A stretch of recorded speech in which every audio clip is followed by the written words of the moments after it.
আজ সেই মেয়েটা যে আগে অনেক ভয় পেত, সে আজ একা থাকতে শিখে গেছে। ঝড় বৃষ্টি তোয়াক্কা না করে বাঁচতে শিখে গেছে। সেই মেয়েটার আজ একটা বাচ্চাও আছে। তো যাই হোক, শুভ সকাল বন্ধুরা, কেমন আছো তোমরা সবাই? আশা করি তোমরা খুব খুব ভালো আছো। আমি অনেক ভালো আছি। আমার এই ছোট্ট পরিবারে তোমাদের অনেক অনেক স্বাগতম এবং ভালোবাসা। দেখো, আগে যখন আমি ভয় পেতাম, খুব ভয় পেতাম, তো এখন একা থাকতে শিখে গেছি। থাকতে হলেও থাকতে হচ্ছে, না থাকতে হলেও থাকতে হচ্ছে। তো আজ এখন একটা মেয়ে হয়েছে ছোট্ট, সে বলে, মা আমাদের ঘরে জল পড়ে কেন? আজ না আমি রাত্রে খুব ভয় পেয়েছিলাম। তখন মনে মনে ভাবলাম যে একসময় আমি ওই রকম ছিলাম, কিন্তু আজ পরিস্থিতি আমাকে বাধ্য করেছে সেই শক্ত হতে। তখন ভাবি যে ছোট বাচ্চা এরকম প্রশ্ন করা তো স্বাভাবিক, তাই না? তো এত বড় একটা বাড়িতে একা লাগা স্বাভাবিক, এটাও স্বাভাবিক। তো আমি তো মা, এখন মা হয়ে বুঝি যে একজনের আমি একটা শক্তি, ছায়া। তো যাই হোক বন্ধুরা, দেখো আমি এখন কাজ করব। কাজ বলতে বাসি কাজগুলো করব, যেটুকু আছে সেটুকু আমার কাজ, না থাকলেও আমার কাজ। তো সকালে আমি বাসি কাজগুলো করব এখন। তো তার আগে আমি আগে থালা বাসনগুলো বার করে নিলাম। রাত্রে বৃষ্টি হয়েছিল, ঘরে খাবারটা খাওয়া হয়েছে। আর রান্নাঘরে এরকম খাবারটা রাখা যায় না সমস্যার জন্য, তো ঘরে খাওয়া হয়েছিল। তো ওই কাপড়, ওই বাসি থালা বাসনগুলো আমি বের করে নিলাম। তারপর আমি বিছানাটা পরিষ্কার করে নিলাম। সবসময় চেষ্টা করি বিছানাটা গোছানোর, কারণ বাসি বিছানা নাকি রাখতে হয় না, সেই হিসেবে চেষ্টা করি। তারপর দেখো আমি উঠানটা ঝাড় দিয়ে নেব। তো উঠানটাতে না গোবর দিয়ে লেপলেই ধরো পরিষ্কার হয়ে যাবে, কিন্তু সেই গোবরটাই মিলছে না। মিলছে না বলতে মানে ভয় হয়, কার কাছে যাব, কে কোন কথা বলবে, ওই ভয়ে আমি আর ওদিকে আর যাই না। তো মাঝে মাঝে নিয়ে আসি আমার মায়ের কাছ থেকে, তো সেটুকুও যাওয়া হচ্ছে না, যদিও পাশেই আমার বাড়ি, মায়ের বাড়ি।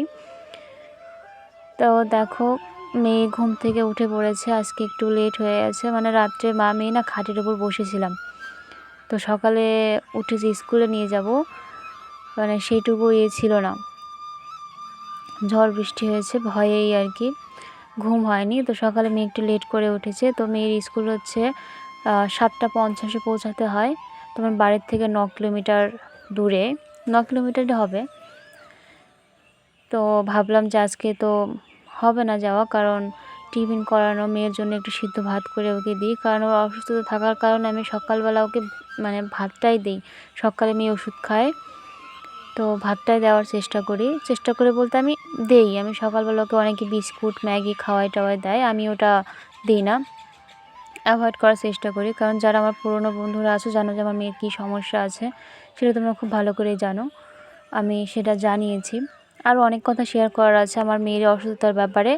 এই অসুস্থতা নিয়ে আমি অনেকের হয়তো হেল্প হবে, কারো যদি এরকম হয়ে থাকে। আমি আশা করি যেন না হয়, এই নরক যন্ত্রণা ভোগ যেন কোনো মায়ের, কোনো বাবার যেন এরকম পড়তে না হয়। আমি গিয়েছিলাম হয়তো। তো যাই হোক, দেখো আমি তো তোমাদের দেখালামই বারান্দাটার কী অবস্থা হয়ে গেছে, টিন ফুটো হয়ে জল পড়ে।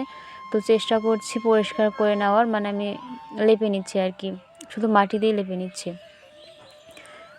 তারপরে ধরো আমি ওই যে বললাম যে রাত্রিবেলা আমাদের মা মেয়ের বাসন ছিল, সেই বাসনগুলো মেজে নিচ্ছি। বাসন বলতে ওই যে একটা হাঁড়ি, একটা কড়াই, আর যেটাতে আমরা খেয়েছিলাম। দুটো মানুষের, বাচ্চা মানুষের কী আর বাসন লাগতে পারে, যদিও বলে আগে পরিষ্কার তো করতেই হবে, যেটুকুই লাগুক। তো আজকে ধরো কি করব, কালকে আমার বাড়ি থেকে আমি একটা লাউ নিয়ে এসেছিলাম, সেই লাউ দিয়ে কিছু একটা তো গতি করতেই হবে। যদিও বেশি করে রান্না করলে আমার সবজি নষ্ট হয়, তেমনটা কতই বা খাবো একা মানুষ হয়ে। আর একটু একটু সবজি রান্না করলে সেটা টেস্ট হয় না, এমনিতেও রান্না ভুলে গেছি সব আমি। তো দেখো, ওই থালা বাসনগুলো পরিষ্কার করে নিয়ে আমি এখন যাচ্ছি মেয়েকে নিয়ে একটু বাজারে, মানে পাশেই বলতে তাও 10 মিনিট হাঁটতে হয়। রাস্তা দেখো কি কাদা হয়ে আছে। তো যাচ্ছি যে কিছু আনতে, মানে মেয়ের টিফিনটাও শেষ হয়ে গেছে। টিফিন শেষ হয়ে গেছে, ফল টল এগুলো নিয়ে আসি, কারণ মেয়ের স্কুলে সম্পূর্ণ নিরামিষ দিতে হয় টিফিন। আর সব সময় চেষ্টা করি টাটকা জিনিস দেওয়ারই চেষ্টা করি।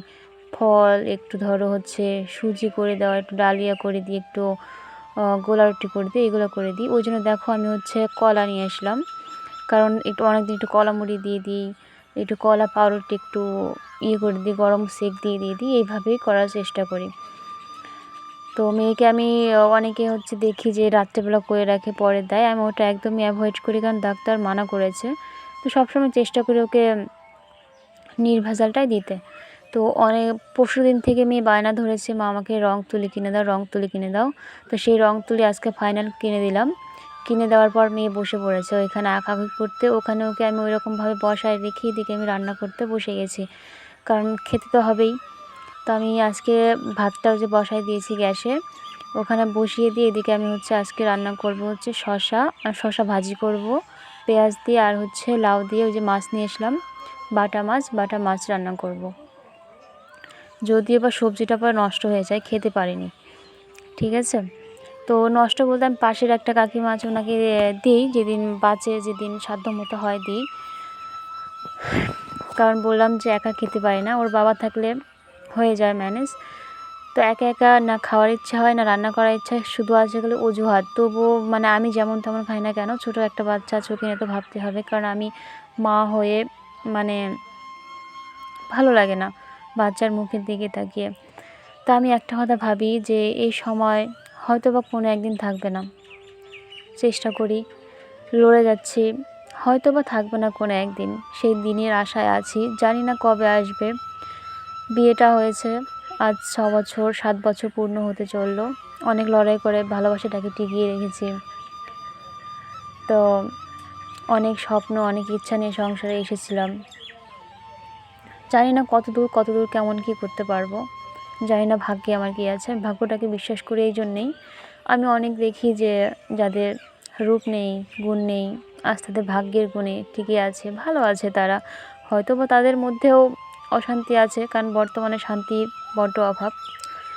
তো আজ আমি যেটুকুই হোক কোনো দিন কারো খারাপ চাইনি, জ্ঞান থাকা অবস্থায় চাইনি, কখনো করিও নি, কিন্তু আজ আমি যে পর্যায়ে দাঁড়িয়ে আছি, সেই পর্যায়ে আমি এতটা বাস্তবতার সম্মুখীন হয়ে লড়ছি।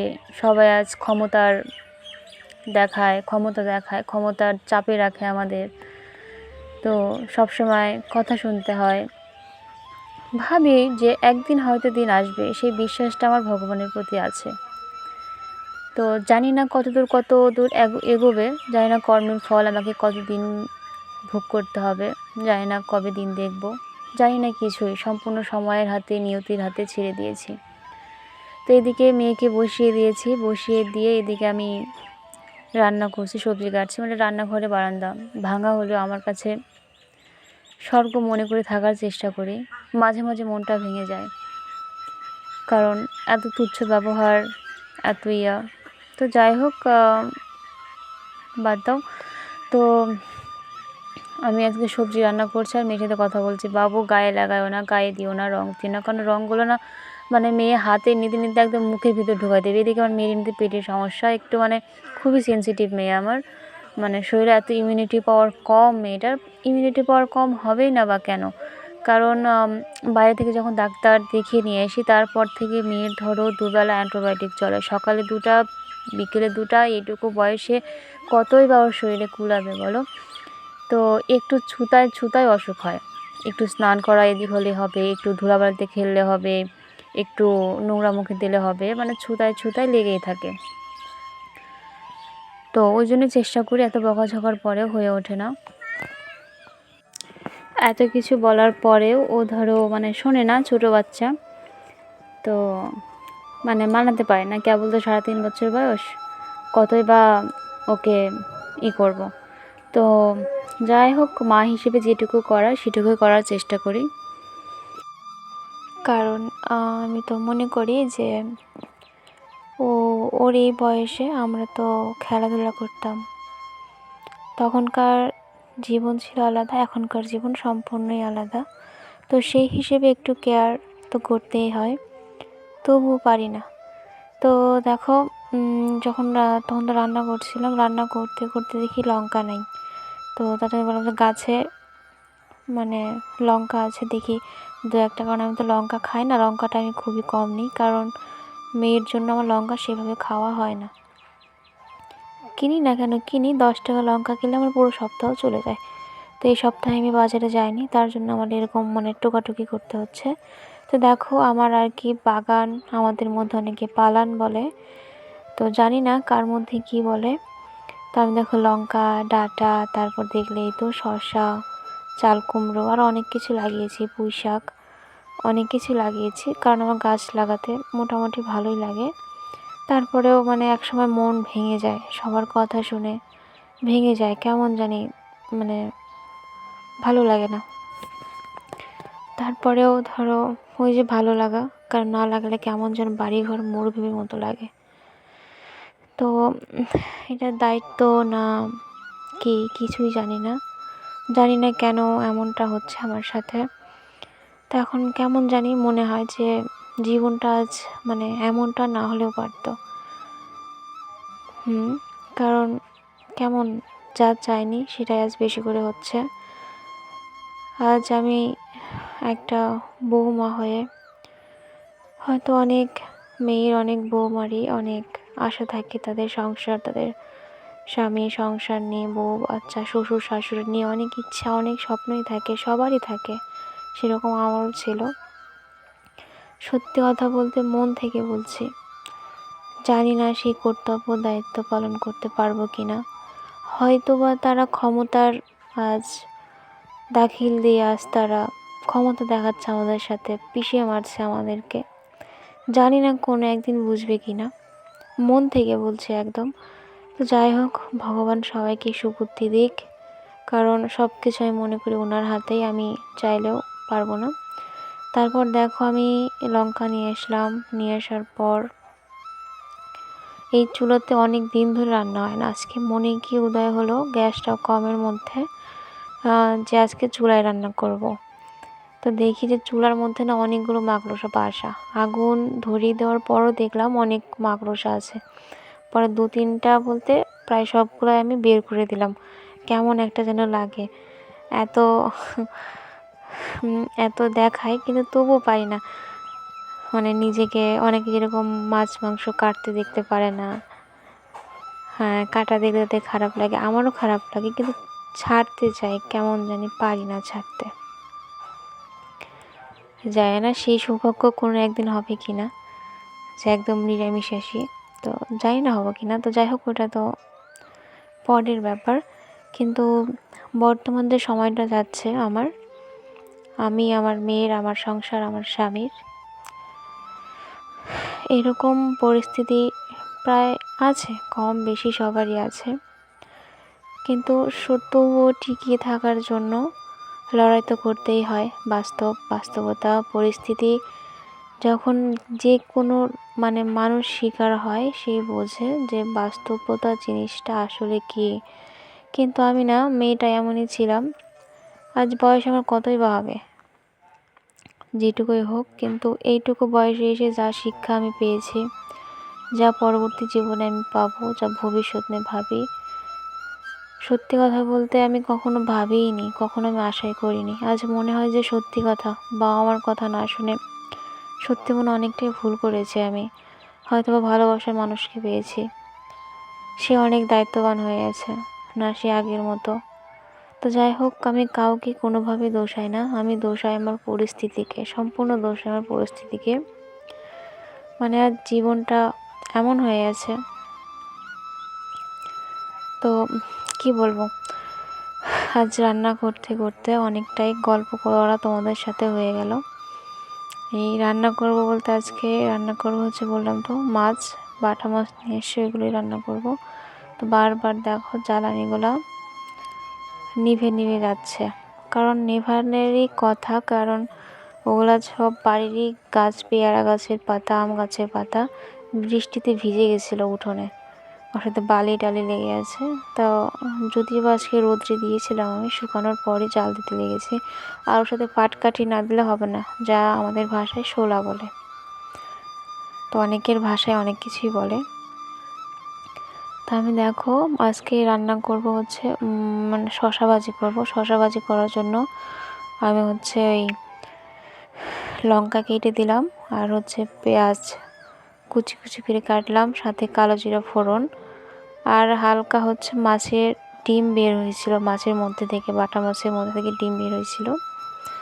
ওই ডিমটা ভাবছি যে একটু ভেজে নেব, না হলে কিছু একটা আর কি ধরো ওই মানে ওই শসা ভাজির সাথে দিয়ে দেব। তারপর দেখো লঙ্কা ভেজে নিচ্ছি। অনেকেই বলতে পারো যে হচ্ছে তোমাদের কড়াইটা এরকম কেন? কারণ এই কড়াইটা আমার শাশুড়ি থাকাকালীন মিনিমাম তাও 20-25 বছর হয়ে যাবে, তারপরে আবার লোহার কড়াই, আর এটা নাকি মাজলে নাকি ফুটো হয়ে যাবে, সেই ভয়ে আর মানে অতটা ইয়ে করা হয় না। তো যাই হোক, কয়েকদিন ব্যবহার করার পর এটা আর কি ছেড়ে দিতে হবে। তারপর ধরো যে পাটাতে মশলা বেটে নিচ্ছিলাম, লঙ্কা আদা জিরে এগুলো দিয়েই মানে রান্নাটা করা হয়েছিল।